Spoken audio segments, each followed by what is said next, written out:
All right. Hello, everyone.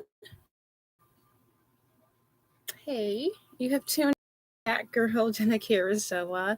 I'm streaming live. Hey there. You've tuned into that girl, Jenna Karasoa. I'm streaming live here on my Facebook, YouTube, and I'm about to go live on the green room. Oh boy, there's a problem. Well, I guess not today. This is one of the reasons why I'm a little bit late. So my apologies if you were expecting me at 11:23. Trying a new platform. It's not working today. So, oh well. The usuals are here. Thank God for Anchor FM, Facebook, and YouTube. Again, I am that girl, Jenna Karasoa. Today is Monday, September 27th, 2021. You have tuned in for my 18th episode running my podcast. So if you have heard all 18, thank you, and I appreciate your listening support. Or if you've gone through on blogspot.com, I have all of the overviews. So those are there, always available for reading and just quick browsing. You won't have to listen to 45 minutes or an hour of me talking. If you want to get into any of my other content, I am on TikTok for short videos. I have some Instagram up there, a little bit of Pinterest, and Twitter tweets available to check out. Working on a website, a little bit slow than I expected, but that's okay. There's a lot to learn. It's kind of a learning curve for me. So I'm up to the challenge, just lots of research, lots of stuff going on. And as always, at any point in time you're consuming this content, evening, morning, dusk, dawn, I can only hope that you're having a good day. I apologize in advance if I waste your time. Like I said, I'm that girl, Jenna Karasoa. I wanted to talk about really fast chaos theory. Let me do a disclaimer before I forget. Last Saturday, I brought up a Ryan Reynolds movie, Chaos Theory, and I was talking. I had so many thoughts at one time overlapping. So I mentioned it's about another issue that's kind of related but not quite. It's great. You should totally check it. It's called Chaos Theory with Ryan Reynolds. So that was my disclaimer I wanted to put out really fast before I forgot.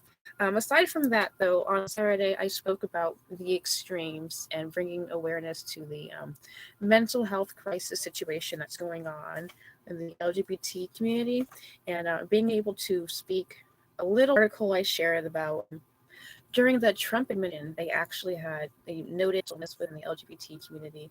So trying to bring awareness as well as being aware and cautious of people who are potential predators to children and those who would take advantage of vulnerable people. A lot of individuals will come in between the actual supporters and the actual individuals in that community and pretty much use an opportunity to take advantage. So those are oftentimes people that need to be called out, and the rhetoric can get out of and many people easily targeted unnecessarily. Very crucial for thriving of healthy, productive members of society. Which so we need to be very, very compassionate in those regards. I also mentioned just overall mental health and physical and preventative tactics, and that usually comes with realizing your nutritional supplement or your health, how your gut health affects your mental health, and the importance of getting a good diet, and things that we often eat and consume can also affect how we feel, and it can also alter depression. Trying to bring awareness to that. And last but not least, just talking about gender roles in general and how everyone needs to work together in society. It doesn't matter at what point. It is to protect the most vulnerable, oftentimes children and women. But any person who is feeling oppressed and targeted needs to be protected, and they deserve that. As humans, we need that community and understanding and compassion. So that's just a quick recap from last week. I didn't do a stream on Sunday. So that was from Saturday. And then today, what am I going to talk about today? Interestingly enough, because of this past week, I've been talking about a lot of groups and the specific issues that they face, I figured it would be a good time to introduce the the concept of forgiveness.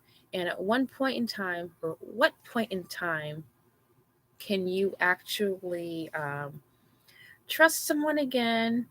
How do you regain trust? How do you forgive? When do you forgive? Is it biblical to forgive? Is it really true that God won't forgive you your sins unless you forgive others? I want to focus more specifically on men's health and what they actually need. If we want to build a thriving, healthy community, we have to realize that part of our society and communities are physically built by men. Um, there's lots of roles that are more male dominant. Not saying that they are the only ones that can work in those fields, but generally speaking, there's certain ones that are more male dominant, and also the benefits of men doing more physical labor for their health. And I'll be talking more about that. And then lastly, as we are approaching the seasonal changes and the New Year's coming around, and there's usually a spike in depression and suicide. Also, there's just people's health is always, a concern. They have the different viruses going on. And I need to just keep emphasizing on the importance of being aware and how do you prepare for that. So these are all going to be talked about in today's episode. So with that, let me go ahead and pop in my notes and transition to that next subject. And like as always, I hope you're doing to the table to give you more listening options, shorter streams, possibly doing more of the TikTok videos and then the YouTube reels, just shorter streams throughout the day, so you don't have to listen to an entire 45-minute or an hour long podcast. Totally up to you, but figure to give you guys some more options and flexibility for the audience. So with that, let me just jump into this. Okay, so the issue of forgiveness and trust. As a Christian, we've heard it said, God has said, forgive others, forgive, was Lord against you, God won't forgive you your sins. There's been lots of debates what forgiveness actually looks like. Does a person need to come to you and say a choice? What if a person never ever asks for forgiveness? Then what do you do? A lot of people say, forgiveness is for you. You need to release it so you can heal and grow. And don't worry about whether or not the person's even aware.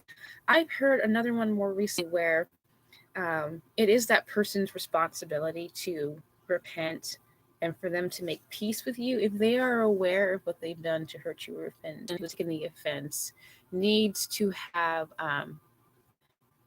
some type of preparing your mind as if the person did ask for your forgiveness,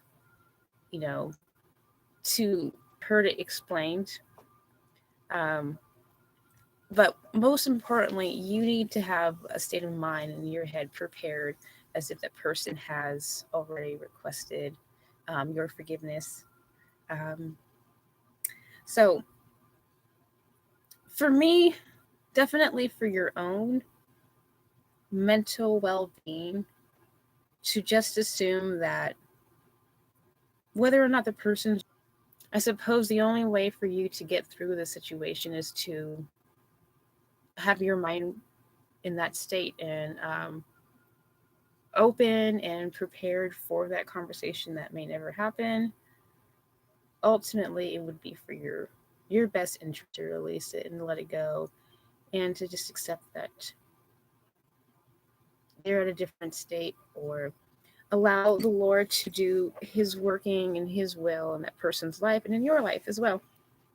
My biggest question, not really so much for forgiveness, because even if they're from, a spouse, relative, coworker, someone that at one point in time you never would have suspected anything this and get this accomplished for you to cope with it, however that looks like. Like I said, there's lots of discussions about forgiveness. I'll probably retouch on it a lot more time, unearthing some more examples and more specific scriptures. But I just wanted to put it out. You've been severely disappointed, or there's been people that have just done things, or do you go through life pretending like it didn't happen? Are you forced to engage with a person that has done something of great offense to you, and you need to just bounce back and just pretend earthly shortcomings and our character flaws? I think, though, that if we are in the habit of being closed off, that create a disposition for us to fall into other sins and to be less receptive to forgiving. And as we are less receptive and flexible and compassionate as the Lord is always with us, I think that'll be something that will slowly chip away at our character. And that is what essentially he's trying to warn us from. It's like a little bit of leaven, raise a whole, lump, a little bit of, yeast. If you're making bread, it'll make it rise. So, or I use for the modern day example with glitter, you bring out the glitter, and guess what? I mean, next thing you know, it's everywhere. You have to be very, very careful with glitter. And that also goes with our nature, our sinful nature, and needing to keep that in constant check. We understand how germs are spread and needing the constant hand washing and sanitation properties and sanitation principles. We know how to clean up ourselves. We know how to keep germs and bacteria away, washing our hands, hand sanitizer, bleach, the good old Lysol disinfectant stuff. In a way, we need to have that mindset to ward off the things that would keep us not in tune and not in perfect alignment with God and His will. So, in that regard, I genuinely believe that the Lord knows our hearts, our limitations, our weaknesses, that He would help a person who's having a hard time forgiving someone else. I don't think He'd be like, I'm not going to forgive you of your sins, but it's going to make it difficult for you down the road if you're going to close up your heart, and you won't be as receptive as you need to be for other areas. He can't really fully use you or fully work with you the way He wants to, because there's some things that you can't let go of.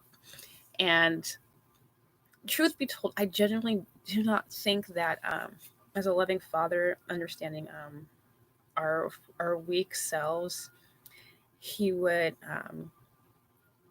not ultimately, forgive us. He wouldn't say, okay, well, you can't come into heaven now because you can't forgive this one person. I generally don't think it's that extreme and that literal, but I do believe it could hinder some other areas in our life, other walks. And that's why we need to be in other people's lives and to practice forgiving and letting things go. Easier said than done. I'm not expecting it myself. There's just some things it's really hard to let go of. So God is a good, loving Father. I think He'll work on you and the person who's offended you as well. So with that, let me just go ahead and get talking on the next subject. It might be a little bit, I don't know, touchy or controversial, but we'll see how it goes. I like to get as many opinions as possible and try to speak, hopefully, on the behalf of other people, issues that many of us may not have considered. So with that, let me get going on that subject.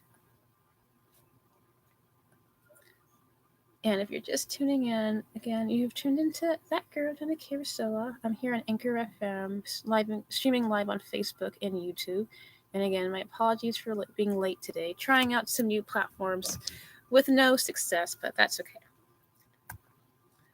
So for now, I suddenly wanted to talk about men's issues specifically, because as much as a lot of women like to the man, and some racist stuff over the years, and just dealing with their bullshit sometimes, it is, like I said, extend forgiveness and trust, But at the same time, I cannot say all of these men in the world are all the same. Obviously not.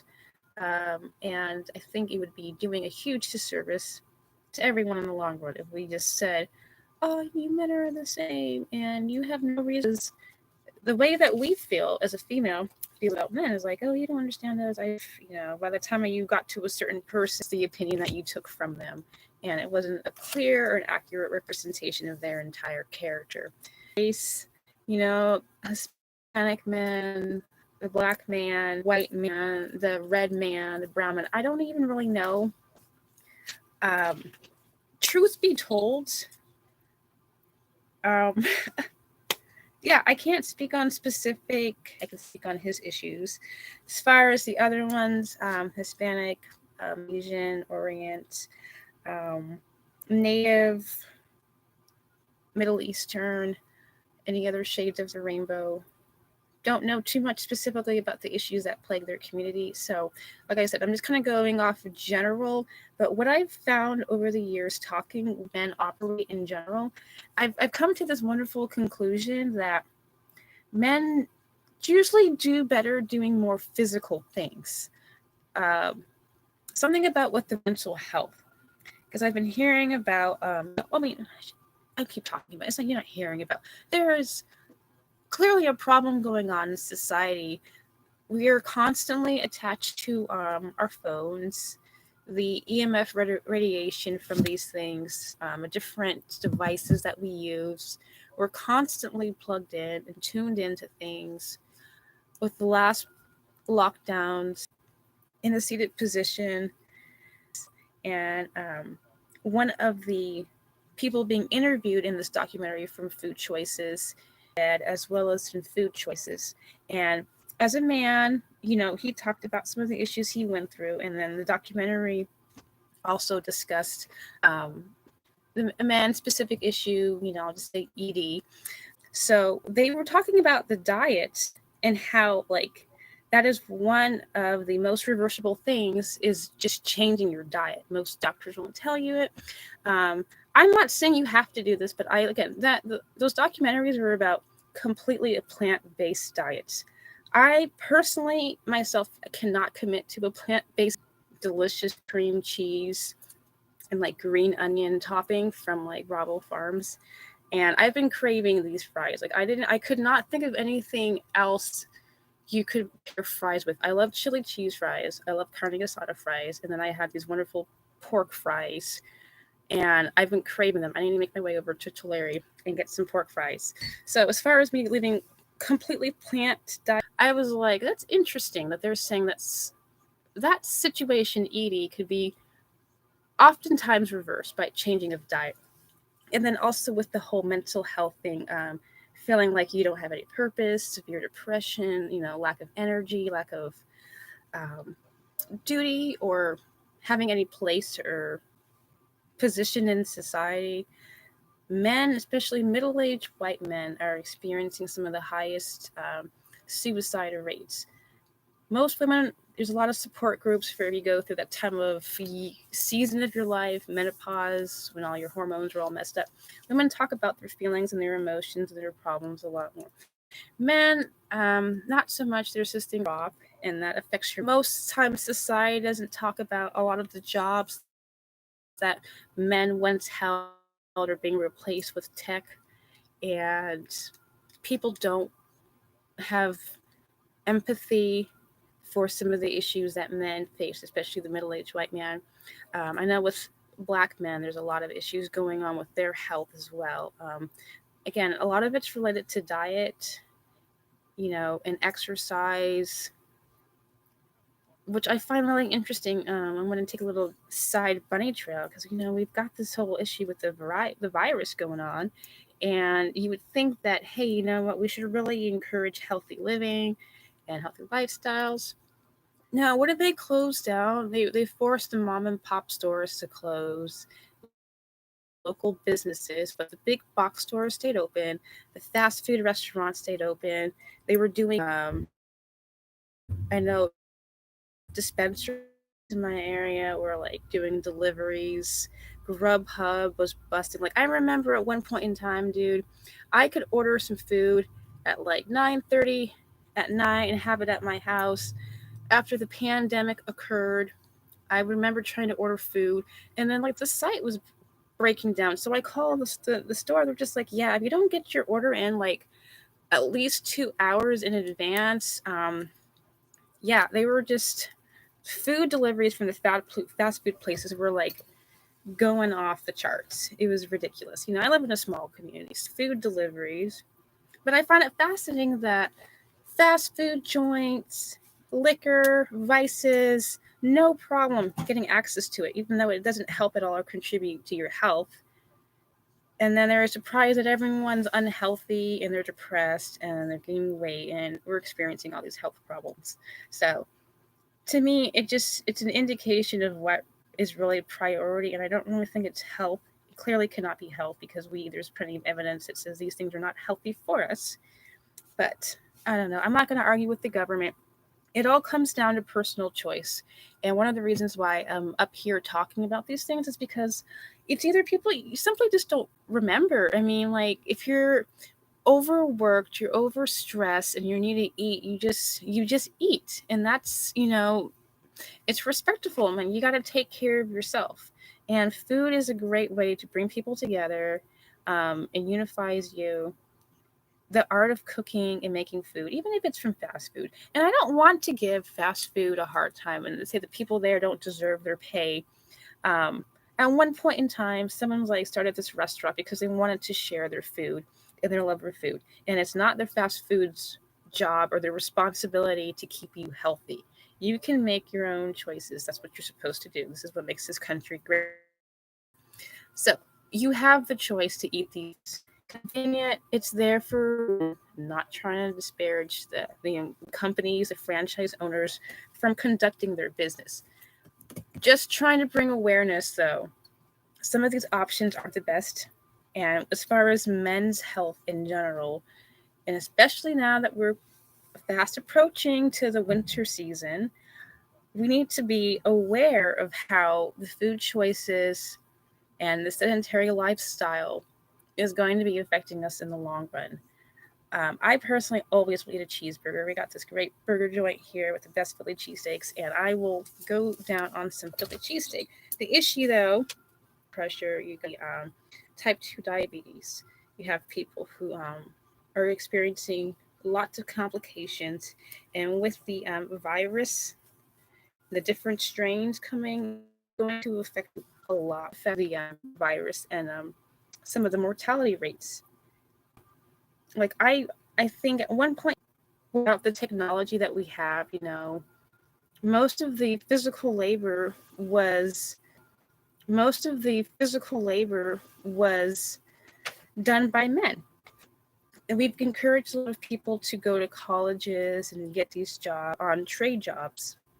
And again, generally speaking, I recently saw some studies and some stories about young men, not even interested in college, not even trying to go to college or dropping out. It is female dominated right now, the college and educational system. Trades and working manual labor is probably better overall because clarity, if you're working the elements, that's one of the reasons why men grow beards. It protects them from the extreme heat and the extreme cold. Usually, actually, I was listening to a podcast today about some Native Americans. I believe they're Blackfeet. I need to get a school for plants here, produce tomato plants, and I guess if one of their so if you got these people, especially mechanics, you can fix engines.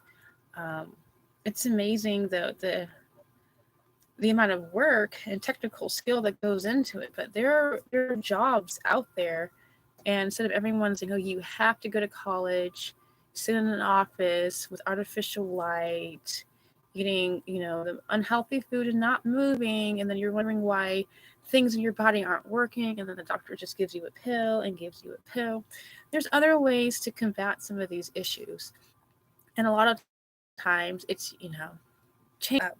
As a woman, I realize in order for feminism and my rights as a woman to be protected and preserved, we need to keep the evil people at bay, the ones who would cause harm to hinder us.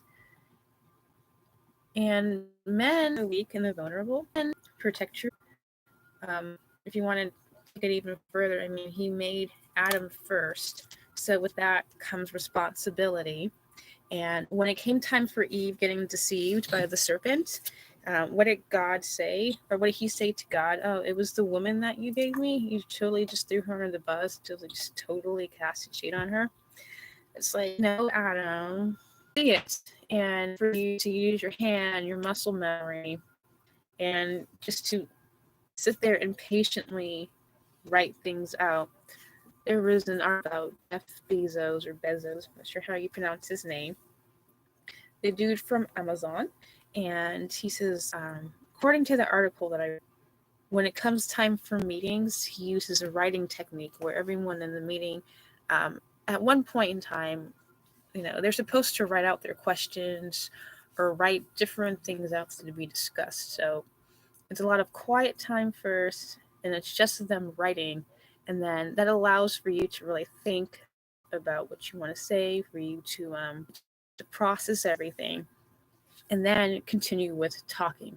I also recall going to a job interview, and in the interview, it was you had to write things out, the questions. I'm sorry, not the questions, the answers to the questions. And that was also in part because part of the job, let's say X amount more vegetables in my diet, get yourself a notebook or a planner or one of those food thingies. They have lots of food planners. Um, get with someone. I'm working on potentially doing consulting and helping people get more organized. Sit with a consultant and just sit and talk. Get a notebook, write out what you want to do. I'm going to eat more vegetables. I'm going to take these more supplements. Vacation is going to cost this much money. I want to take these kind of pictures and I want to put it in this album. And I have to, there's lots of planning that needs to take place. And the best way I feel for you to get ready for it is just do it while you're having fun. Do it while it's the holiday season. Halloween, like we're having a Halloween party. So I need these decorations. They're going to cost this much money. These kids are going to be wearing this costume. I'm going to this place for Harvest Fest pictures or what have you. Get in the habit of issues and suicide prevention. Definitely stay in touch with loved ones. Make sure you're getting your physical body in check. Get the proper nutrition. Get the proper lighting. If you're living in a place where you don't get a lot of sunlight, and you're inside during the day, there's special light bulbs for green leafy vegetables. The green vegetables like kale and spinach and collard greens, stuff that most people don't really like. The red beet juice from beets, the dark things. Those are the things you need to get because those are they've taken all the sunshine, whatever. That's why it's so dark and concentrated, and it's full of so many nutrients and stuff. Yeah, so that's pretty much my tips for what you can prepare for and to anticipate for the new season and the different festivities coming back or coming up. This is your opportunity now to make changes and say, hey, you know what, I'm going to be different and I'm going to start now. And there's no reason why I can't pursue happiness. There's no reason why I can't pursue my best life now. There's no reason why you can't just say, I'm going to do it. This is the opportunity. We don't want people